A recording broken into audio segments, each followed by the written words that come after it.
Bueno, compañeros, bienvenidos entonces a nuestra séptima tutoría de seminario de grado 2. Complétenmelo, por favor.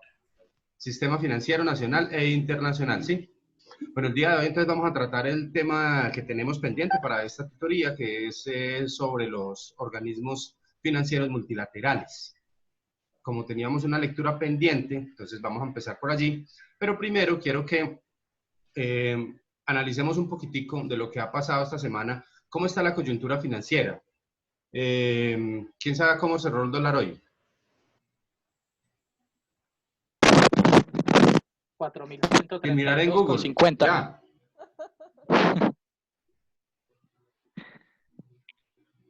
Profe, por encima de 4.000, pues se ha mantenido en ese precio. Está a 4.100 y algo, creo. 4.100 Sí, y algo, Hola, profe. Ana. Toda la semana está por encima de 4.000. Sí, bueno, y... ¿Cómo? Sí. ¿Y qué ha pasado frente a eso? ¿Qué han leído ustedes? ¿Ustedes que leen tanto? Profe, todo está grabado, por favor. Coronavirus, entonces no sabemos nada de eso. Más duro, por favor, más duro. Profe, yo no escuché la pregunta. Sobre la coyuntura financiera de esta semana. Estábamos hablando sobre el precio del dólar, sobre el comportamiento de las bolsas de valores y estos indicadores, cómo se han movido. ¿Qué han leído ustedes? ¿Qué han escuchado? Profe, pues es que eso está tan complejo porque yo, bueno, en la oficina nos empezaron a llegar, ya como nosotros pertenecemos al sector turismo, que de hecho es uno de los que más se va a ver afectado con todo este tema, ya nos empezaron a llegar cosas como de que se van a abrir créditos o sea, dependiendo del tamaño de cada empresa, se van para, como para financiar lo que son nóminas y ese tipo de cosas, en cuanto a que en muchas empresas van a haber despidos masivos. Sí. Eso por un lado. Lo otro que escuché hoy acerca de lo de, pues, son como las ayudas que va a brindar Estados Unidos, también escuché. De hecho, creo que fue ayer que la Bolsa de Colombia cerró por media hora nuevamente, como la Sí, semana otra vez. pasada. Cerraron otra vez porque resulta que lo que no están queriendo es que las empresas, obviamente, las empresas que tenemos nosotros rankeadas como en la bolsa, vayan como a desestabilizarse. Entonces, eso fue lo que yo entendí, que debido a eso habían cerrado la bolsa por media hora para que hubiera como una especie como de, que estuviera estable pues por un momento. ¿Y qué más? No, yo bien, ¿y usted? ¿Cómo vamos con ese matrimonio? Sí, mira que... Profe, no estamos hablando de mi matrimonio, estamos hablando del dólar, que quede muy claro esa parte, por favor. De la situación de la coyuntura financiera internacional, qué pena. No sé, me despabilé. Bueno, sí, digamos el cierre de la bolsa temporal, claro, es como una medida de seguridad pues para que algunas empresas que vienen perdiendo fuertemente en sus cotizaciones pues no se vean tan afectadas. Exacto. Aunque las que van bajando, las que van cayendo ya van cayendo. Ya vieron, por ejemplo, que la Lo acción de otro Avianca que llegó a vi, 500 pesos. ¿Cómo? sí, yo vi hoy en las noticias que, por ejemplo, Ecopetrol iba a hacer pues como su junta, o bueno, no sé, lo que hacen ellos, como no sé cada cuánto tiempo le van a hacer virtual por el Sí, tema la del asamblea. coronavirus, y que esta asamblea, que porque ya iban a empezar a entregar los dividendos a todos los asociados, pues a todos los que son, ¿cómo se llama? Se me fue. Inversionistas. Los inversionistas. Y escuché algo como de 80 y algo de pesos por acción, algo Por así. acción, sí. Ajá, sí. Ajá.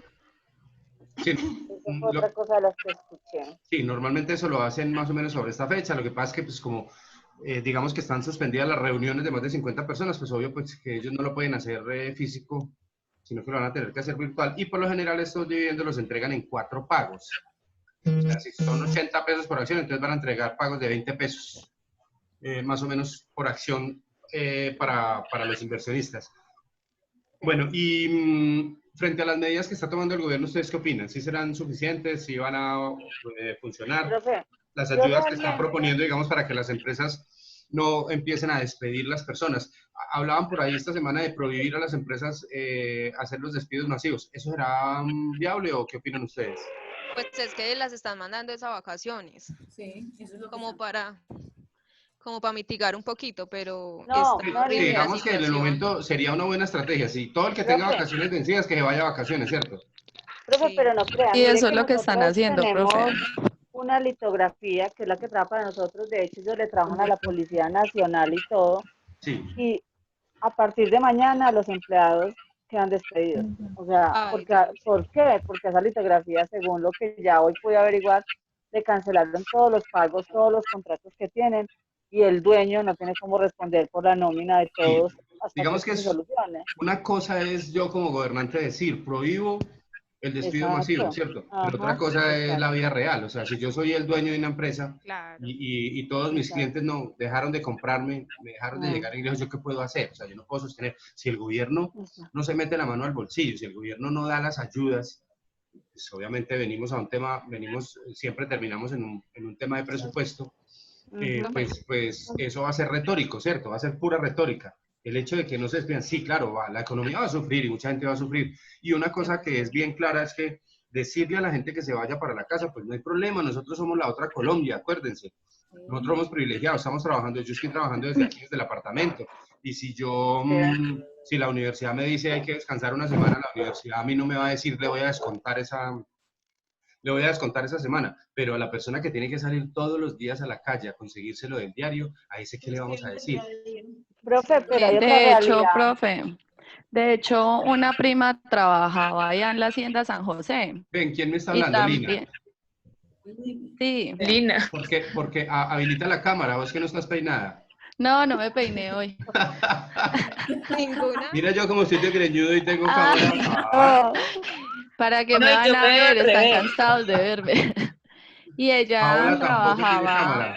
ella trabajaba ahí en la Hacienda San José y ya a partir de hoy ya les cancelaron todas el contrato, las liquidaron y para la casa. Sí, profe, claro. pero hay otra realidad aún Viera más que cruel. Mire, Todo nosotros el como mundo. resulta que empresa, Y listo, nosotros otra recibimos el cosa, sueldo. Supongamos que recibamos el sueldo, pero si no, si todo va a estar desabastecido y no vamos a tener que comprar, así haya plata, si está desabastecido y no hay que comprar, pues estamos en las mismas. Igual Ah, va a haber bueno, una sí. crisis. Digamos que esa es la peor miseria que puede existir, ¿cierto?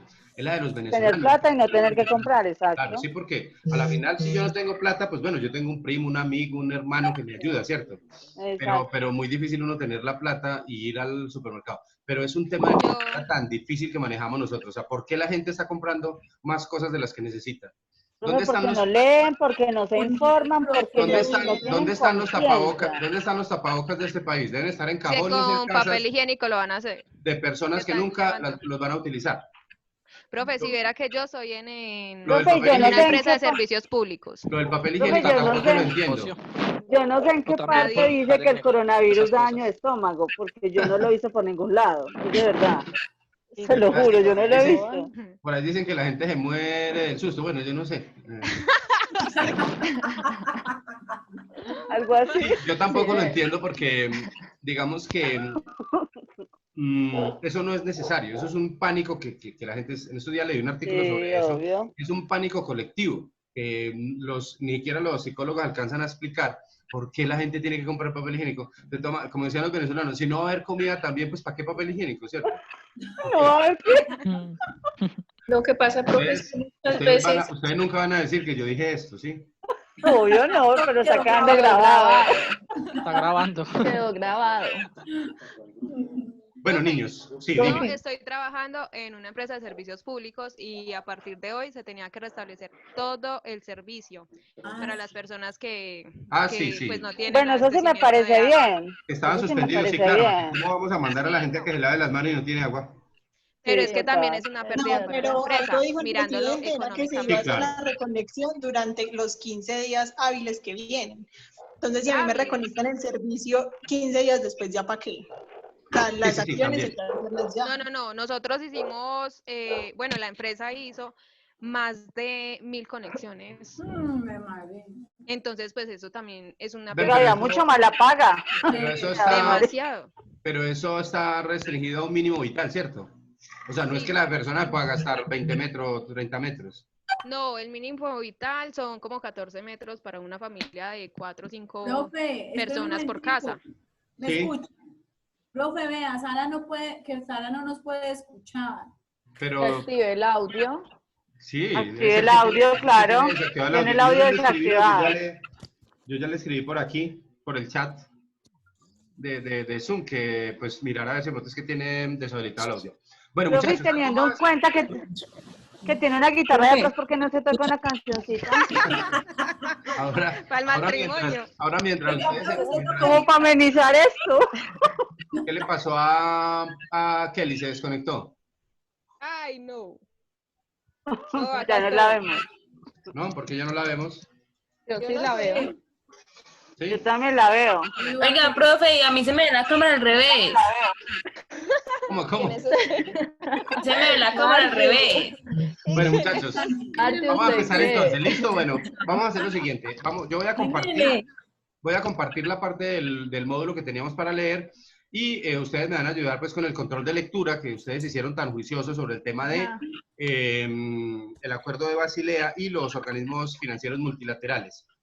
Si en un momento se nos cae o sea, porque esta conferencia dura 40 minutos, si no alcanzamos en esta, el sistema nos saca automáticamente, pero él se demora un momentico porque él tiene que grabar la videoconferencia para subirla al canal de YouTube de la universidad. Entonces me Eso demoro todo va a salir. Ay, ¿Cómo? profe, es que esto va a salir, no desconectamos. Sí, esto Nosotros está... así espelucadas. Esto se publica en el canal de YouTube de la universidad. Profe, Cerremos Sí. cámaras, cerremos cámaras. No hay necesidad, tranquilos. No es un desfile de belleza. Bueno, listo, muchachos. Entonces voy a compartir el módulo y ustedes me van a ir contando cómo les fue con eso. ¿Listo? Bueno, profe.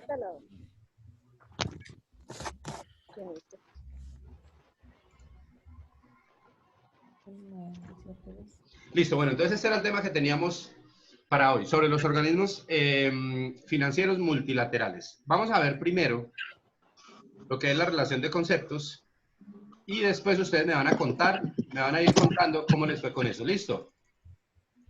Sí, profe. Bueno, profe. Listo, bueno, entonces vamos a hablar del sistema financiero internacional.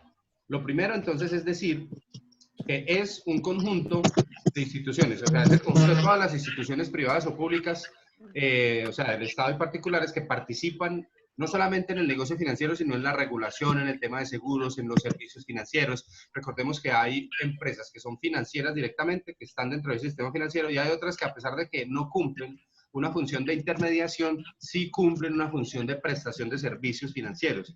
Llamemos, por ejemplo, almacenes de depósito, aseguradoras, bueno, todo este tipo de compañías que participan también del negocio. Este conjunto de instituciones financieras proporcionan entonces los medios de financiación a la economía internacional, como nos dice por acá, para el desarrollo de sus actividades.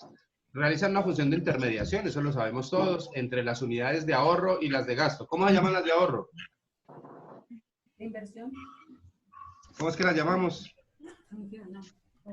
¿Superavitarias o deficitarias? Superavitarias, ¿cierto? Superavitarias.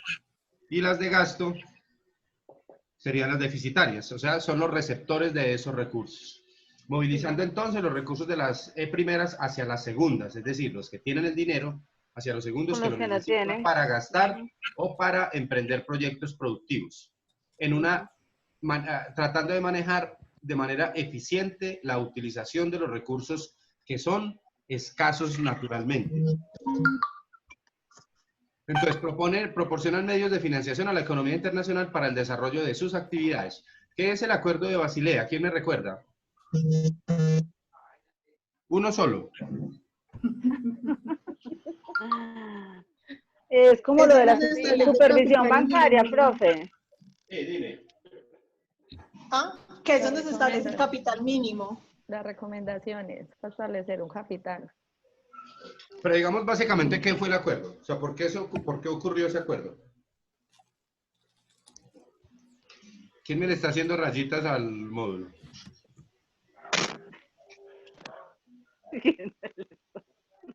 A ver, ¿Quién dice rayita? ¿Cuál es rayita? estamos muy juguetones. Bueno, entonces, ¿qué es el Acuerdo de Basilea? Es una reunión que hicieron unos señores, Los representantes de los bancos, profe, pues era lo que decía, eran los representantes de los bancos presidentes de centrales los en ese bancos, directores entonces. de bancos centrales de varios países, ¿cierto? Ajá, ¿Y sí. por qué hicieron ese acuerdo?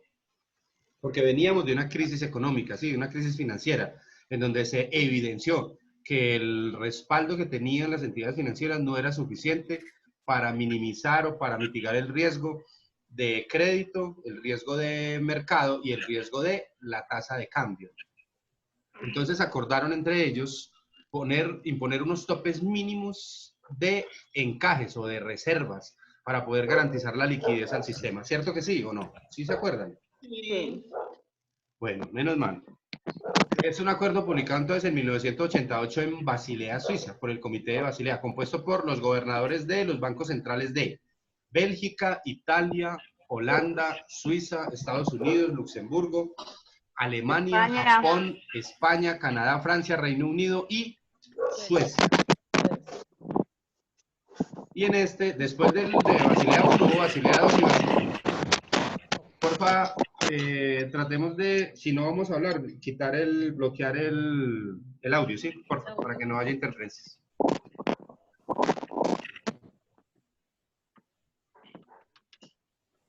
Bueno, después de ese acuerdo de Basilea 1 vino el 2 y después vino el 3. Venían en orden, ¿no?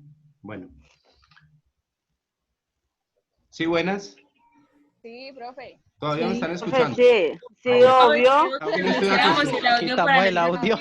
No estoy acostumbrado a no escucharlo, a no verlo, ¿sí me entiendes? No, Me están, no, Quitemos el audio. mejor dicho, me están haciendo falta, muchachos. Bueno, el Basilea 2, que se le considera el segundo acuerdo de Basilea, que generó otras recomendaciones diferentes, y después vino en la tercera parte, que tuvo en cuenta otras consideraciones dentro del riesgo financiero. Ya lo vamos a mirar en detalle ahorita. Dentro de esos organismos financieros entonces multilaterales están el Banco Mundial, el Fondo Monetario Internacional y el Banco Interamericano de Desarrollo como las entidades más importantes. Hay muchas otras de orden sectorial o de orden, digamos, en distintos continentes, pero los tres más importantes son esos. El Banco Mundial, que es una fuente pues, de asistencia financiera y técnica para países en desarrollo de todo el mundo, y tratan de combatir la pobreza y apoyar el desarrollo. Ellos, digamos, están creados para eso. Eso es pregunta del parcial. ¿Cómo? Eso es pregunta del parcial. Sí, esa puede ser pregunta de parcial, sí, de final, porque el parcial ya está hoy, entonces no la puedo incluir en el examen de ahorita. ¿Cómo se llama la mascota? No, esa no es mía. No. Yo tengo gato. Bueno, otorgan préstamos a bajos intereses, créditos también sin intereses para algunos países y también hacen donaciones para países Porque demasiado... escuchan, no me escuchan a mí. ¿Aló? Ay, no. ¿De quién fue ese reclamo tan airado? De Jimena Melo. Ah. Bueno, también entregan financiamiento mediante asociaciones de fondos fiduciarios, bilaterales y multilaterales. También tenemos, de otra parte, que fue creado en 1994, que tiene sede en Washington, que cuenta con más de 9.000 empleados distribuidos a nivel mundial, que ofrecen ayuda a los países en desarrollo mediante el asesoramiento sobre políticas, investigación, análisis y asistencia técnica, ya que está compuesto por 5 instituciones. Estas son las 5 instituciones que conforman el Banco Mundial, el Banco Internacional de Reconstrucción Y Desarrollo. nos dice que esta reunión se termina en 10 minutos. Apenas se termine, entonces apenas grabe, les mando el ID de la otra. ¿Listo? Listo, profe. Pero el Banco Internacional de Reconstrucción y Desarrollo, BID, la Asociación Internacional de Fomento, la Agencia Multilateral de Garantías, el Centro Internacional de Arreglo de Diferencias Relativas a Inversiones y la Corporación Financiera Internacional, que es muy activa en Colombia, hace mucho crédito en Sudamérica. Bueno, también tenemos el Fondo Monetario Internacional, que es otra de las entidades más conocidas. Todos hemos escuchado en algún momento hablar del Fondo Monetario Internacional. ¿Qué hace el Fondo Monetario Internacional? ¿Quién me dice? Es el que ayuda como cuando hay Tiene crisis y eso. las reservas como de los países. Sí, Ajá. y hace préstamos, o sea, maneja los fondos de 187 países y hace préstamos a diferentes naciones para diferentes tipos. Esta semana, por ejemplo, se escuchó una noticia, no sé si ustedes la alcanzaron a escuchar o se enteraron de que Venezuela pidió un préstamo al Fondo Monetario escuché, y profe, que había pedido precisamente ayuda que para... para el coronavirus. ¿Y qué le dijo el fondo? ¿Que sí o que no? No sabemos. No sabemos. Bueno, ellos hicieron una solicitud formal de un préstamo al Fondo Monetario y el Fondo Monetario se los negó. Era un préstamo, creo que eran 5.000 millones de dólares o algo así para mitigar, digamos, los efectos del coronavirus en Venezuela. Pero pues obviamente, digamos que las... ¿Por qué lo negaron? ¿Cómo? ¿Por qué lo negaron? Porque no tenían... Porque Venezuela está en default. El default, ahorita lo vamos a ver en una de las categorías de la riesgo. podrida. Se llama default. Profe, pero igual es... Suena más bonito. Viviana.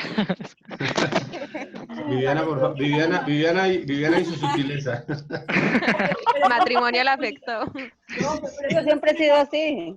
En la obligación de ayudar.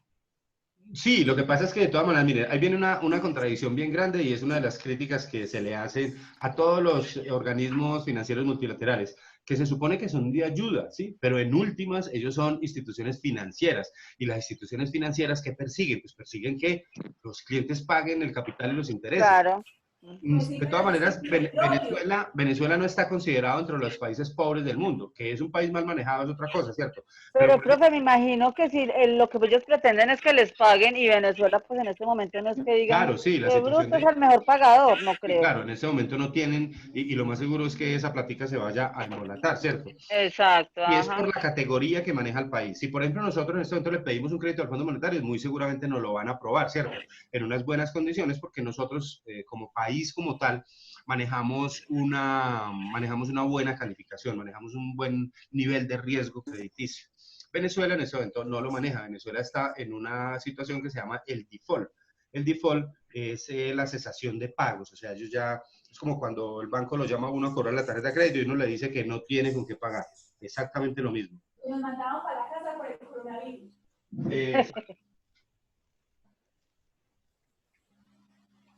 Que vamos a necesitar un placito más largo. No, bueno, cuando le preguntan a uno es que usted por qué no ha pagado. ¿Usted por qué no ha pagado? ¿Por qué no ha pagado? Es que me da una pereza ir por allá. Bueno, el Fondo Monetario entonces promueve el crecimiento económico sostenible. Trata de afianzar la estabilidad financiera, fomentar la cooperación monetaria internacional, facilitar el comercio internacional, el manejo de las reservas. Ustedes saben que el hecho de tener reservas facilita el comercio internacional porque equilibra la balanza de pagos. Promueve el empleo elevado, o sea, el buen nivel de empleo, trata de reducir la pobreza en el mundo entero. Fue fundado en 1945 con el propósito de asegurar la estabilidad del sistema monetario internacional y venía, o sea, fue, digamos, inspirado o derivado por la crisis del 29. Recuerdan que hablamos un poquito sobre eso, la crisis financiera, lo que llamamos el crack, fue la crisis más grande financiera que hemos tenido. Bueno, y por último tenemos el Banco Interamericano de Desarrollo. ¿Por qué conocemos al Banco Banco Interamericano de Desarrollo? ¿Qué conocemos de él? ¿Nada? Bueno, pues el presidente de este banco es colombiano. Se llama Luis Alberto Moreno. Es el presidente del Banco Interamericano de Desarrollo. Este banco hace lo mismo que los otros, básicamente presta cooperación financiera y cooperación técnica, pero su ámbito de aplicación es América Latina y el Caribe.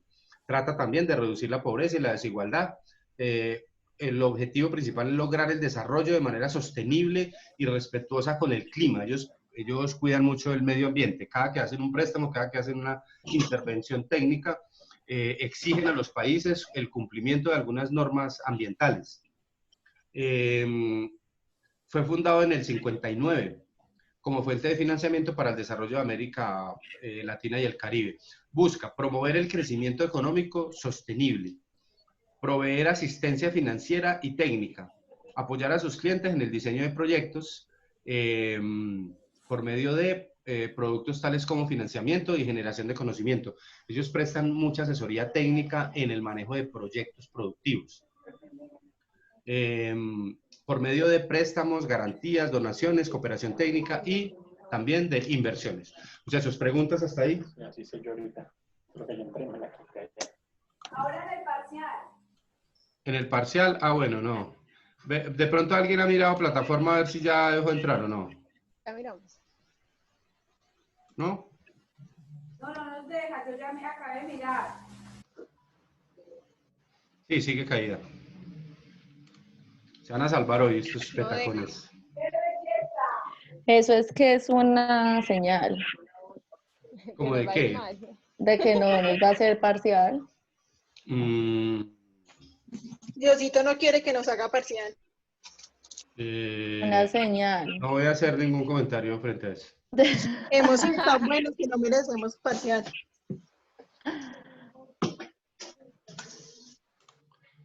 No voy a hacer ningún comentario ahí. Bueno, muchachos, preguntas hasta ahí. Ninguna. Bueno, ahora sí entonces vamos a hablar un poquitico sobre los 3 acuerdos de Basilea. El primero, después el segundo y después Fue tercero. tercero. Estos niños son buenos para la matemática. Bueno, el primer acuerdo de Basilea, ¿qué dijo? Lo primero, básicamente lo único que dijo fue que los bancos y las instituciones financieras a nivel mundial deberían dejar un nivel de reservas de ¿cuánto? ¿De qué porcentaje? Pregunta de examen. 10% de... 10%, un poquito menos, bájale un poquito. De acuerdo. 9, De acuerdo, profe. Bájale otro poquito. 7, No, súbale. 8. El 8. 8, adivinemos. Estos petacones, hombre. Se pusieron de acuerdo, digamos, en que las reservas deberían estar en el 8%, pero el acuerdo de Basilea I era un acuerdo demasiado simple. O sea, estos señores, presidentes de estos bancos, de estos países, digamos, tomaron esa decisión de que simplemente se iba a utilizar el 8% para las reservas, pero no tuvieron en cuenta la gran cantidad de factores diferentes que afectan a cada institución financiera, a cada país, a cada sector financiero, porque cada uno tiene problemas diferentes. Entonces, ellos, digamos que definieron como ese capital regulatorio que más o menos garantizaba como la atención a esos ahorradores, a las personas que confían en el sistema. El acuerdo de Basilea II ya tuvo en cuenta el riesgo, o sea, el acuerdo de Basilea mide 3 cosas: el riesgo de crédito, el riesgo de mercado y el riesgo de la tasa de cambio, que son riesgos asociados al sector financiero. En Basilea II, el 1 y el 2 y el 3 se dejaron iguales, pero el riesgo de crédito cambió porque le incorporó unas variables que eran específicas de cada institución.